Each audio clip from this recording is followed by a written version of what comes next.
Hey guys, welcome back to another video, and in this video I'm going to show you how you can fix your problem when you open Google Chrome and you have uBlock Origin extension installed in your Chrome, and then it says this extension is no longer supported. Chrome recommends that you remove it.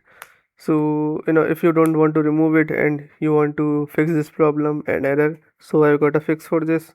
So make sure you stick till the end of this video so you won't miss out any step. So how to do this?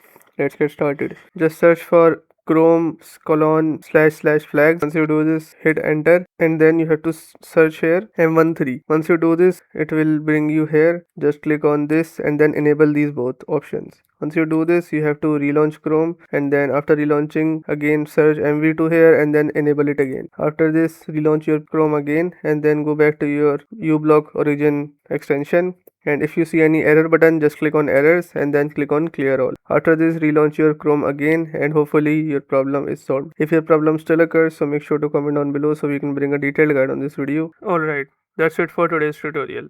I really hope this video helped you solve your problem or learn something new about your PC. My goal on this channel is to make everything about computers simple and easy, whether it's fixing errors, downloading software or any game, boosting performance of any Windows or any game, or understanding new tools. If this video was helpful in any way, don't forget to hit the like button because it really motivates me to keep bringing you more useful content.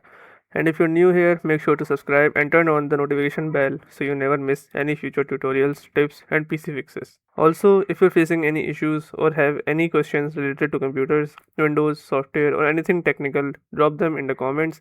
I read all of your comments and I'll try my best to help you out.